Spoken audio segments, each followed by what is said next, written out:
Greetings, everyone. Thank you for joining me again for another Greenhouse Talk. Well, today I'm going to talk about the anger of the gods or the unseen forces. It's kind of weird because if you think about the anger, it's like giving a good, perfect example what anger means. Like, what's this hatred? See, we really don't like when someone invent a car, airplane, basically invent something that comes out of nowhere. We can see the grass and the trees and the birds, but all of a sudden we got vehicles and airplanes. It's kind of a weird thing. So it's an unseen inspirational force that inspire us to do certain things. So giving a good example, it's like some of the best foods of all time are sweets. And sweets just destroy the body, kill us, and things like that. It seemed pretty cruel, if you really think about it. I watched this documentary a few minutes ago. It's called the Mac- Maxima Culpa Silence in the House of God. And basically, it's four young men amassed sexual abuse in the Roman Catholic Church. There's a lot of people that was sexually abused in the Roman Catholic Church, and this book, the truth set us free, where nuns were molested and raped and things like that. And the people were silent. And the Catholic Church, they have beautiful monastery churches and a tight brotherhood. I mean, they're very wealthy. And according to what we believe, they are very successful. I mean, they got all the gold, they been wearing gold chains, and they got big homes, and people work for things that they have. I mean, even though some may have it through war and murder, but if you think about it, a lot of these men that was in the documentary, they spoke sign language, and they just basically spoke about how the priest molested them, and over and over and over, and some of the top people in Rome and all that kind of stuff, and the Pope knew, and Pope John knew, and it's just a lot of abuse. But it's amazing how the more you abuse, the more successful you become. So it's a warped mentality in this physical world. It's a disagreement with the unseen and the seen. Giving a good example, we look at Deuteronomy 28, 56 and 57. The tender and delicate woman will be forced to eat her own children that cometh out from her between her feet. And again, you got Deuteronomy 21, 1 and 4, Deuteronomy 25, 11, 6, Deuteronomy 25, 11 and 12, just more and more and more and more. And even if you look at like the Great Wall of China, a lot of bad things happen, but the structure is beautiful. I mean, look at the United States. I mean, you had Christians and non-Christians was in this country, Christian and non-Christians, and many of the black people were Christians, but look at the advancement of knowledge and technology in the United States. I mean, it's kind of weird. I mean, even when you work out, you abuse your body, you get stronger. So it's like this weird type of twist in this reality, and I've been trying to understand, because when you look at the ancient Gnostic scriptures, it's this weird thing between the demiurge. I think it's Yaldabaoth or something like that. But anyway, it talks about. It says a newborn star arrived on the scene just at the moment when the demiurge make this outrageous claim. It is I who am God, and there is no other apart from me.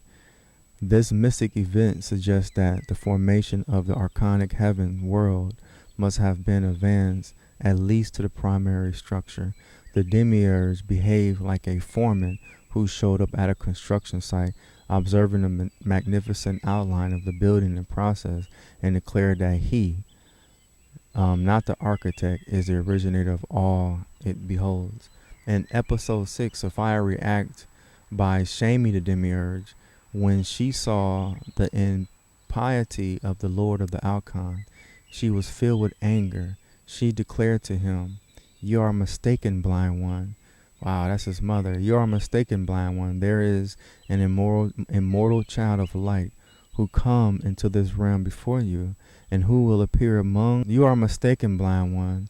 There is an immortal child of light who come into this realm before you, and who will appear among your duplicated forms and in your stimulated world. Humanity existed, and the offspring of human strand exists, and in the consummation of all your work, its entire the fantasy of truth will be revealed and dissolved by this luminous child. And this is, I think, the book called On the Origin of the World, page 103, Passion.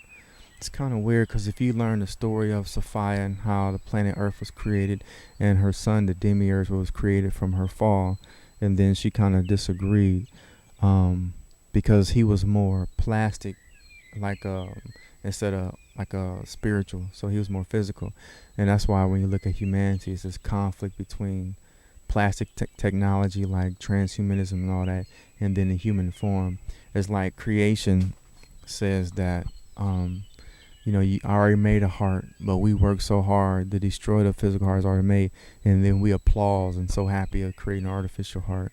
It's kind of mentally warped, I think it's kind of weird. But anyway, it just seemed to be this serious conflict because say for instance of child molestation. And one thing that was amazing about the Catholic Church, they made a statement that most countries don't have laws against child abuse, mainly the Western countries. And if you look at Islam and other countries, they marry little girls or what we consider little girls and Prophet Muhammad. But if you look at the interpretation, because that's my main thing, because if somebody don't interpret an action to be wrong, then it's not really wrong, because stress and anxiety come from an interpretation of an apparent event, like something that happened. Like, say for instance, if they see a child get ran over by a car, or just hit the ground from jumping off a roof and splat, in comparison watching that from a movie, you know what I mean?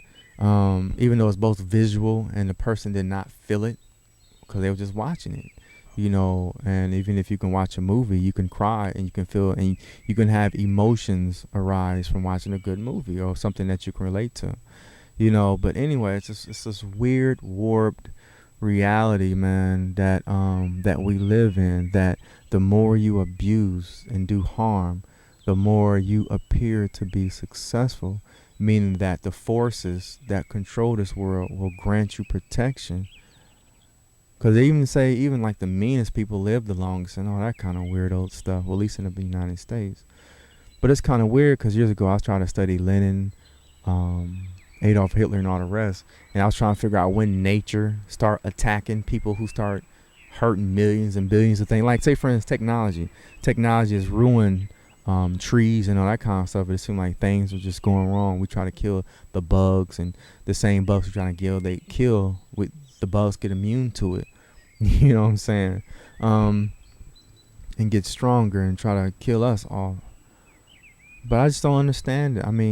To speak from a normal perspective, because I can go on far crazier stuff, but there's not too many people I can really talk to on that particular level, other than spiritual beings or whatever, because most people don't focus on, they focus on what they can see, touch, taste, and smell most of their physical lives when you really don't have to. But anyway, it's kind of weird that the worse you treat something, some unseen force blesses you.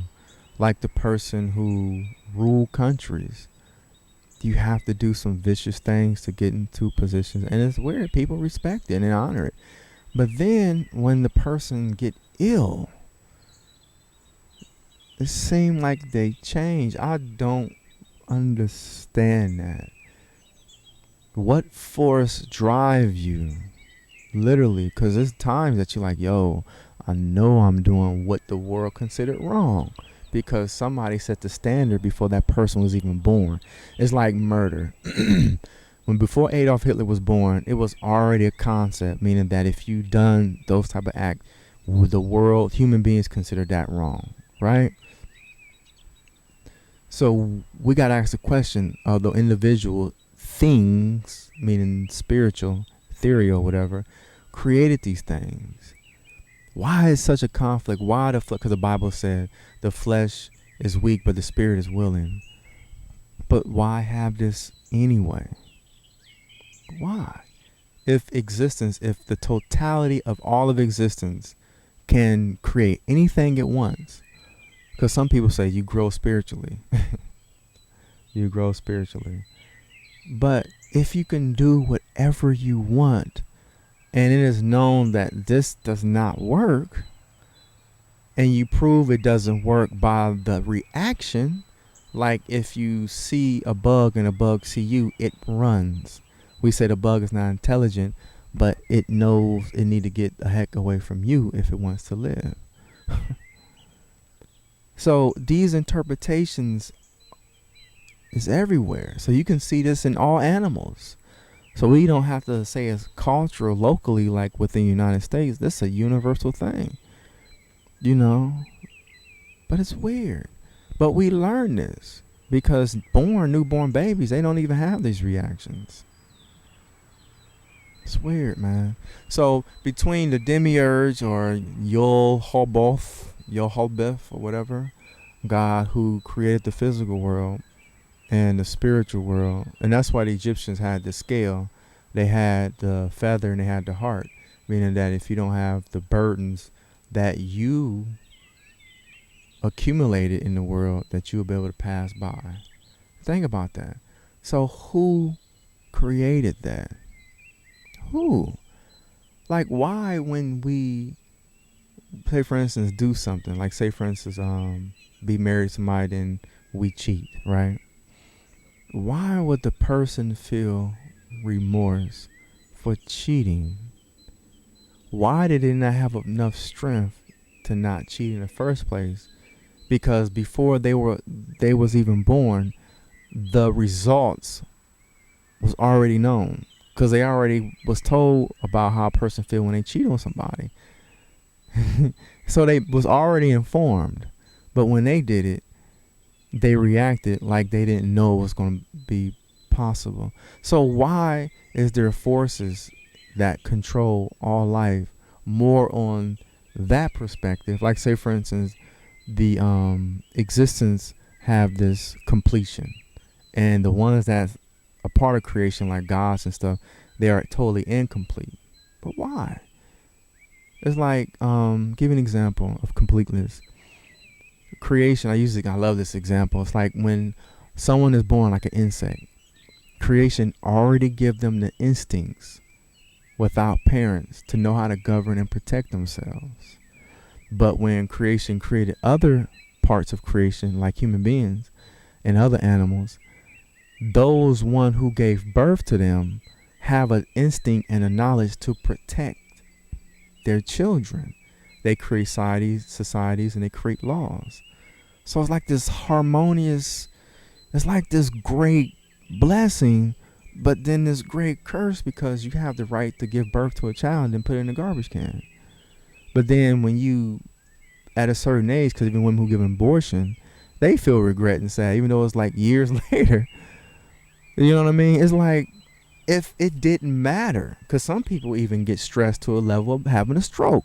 So we know what depression, anxiety does to the human body. So why do more people get influenced by doing something they know that was already proven even before they was born? They already know the rewards or the results. That is so amazing to me. Again, I don't judge, but again, something do judge. Something does. It's like, why would something inspire you to do something and then judge you for doing it? Like smoking. Who invented smoking? Like marijuana and drugs. Like, why would this planet create something that feels so good to most people? Because most people are depressed, are hurt, so they go to drugs. But then the same thing that give them pleasure, remove them faster. Or like if you hate your life and you start having anxiety attacks and stress and strokes because you send in the hatred. But why? Why is that important to spiritual growth to some people? Why? So that's my little part, man. Again, I can't speak too long because I don't get that much download time. So it was a lovely movie about the man getting molested by the priest, hundreds and hundreds of children, but it's richer and stronger and powerful and look beautiful. America, slavery for 100 years, but this country's a beautiful place, the Great Wall of China, pyramids.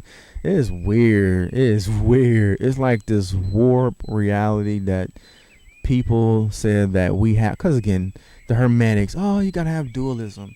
But I just say again, if existence is limitless. Why do it in the first place? Why? Why create? If you have bills, you like to buy the stuff, right? But if you have the bills and you keep watching and you get strokes and anxiety, I mean, you don't like that. People don't go to the hospital happy and joyous. And they say when you laugh and giggle, you live longer. And if you stress, you die. It's already known. But why?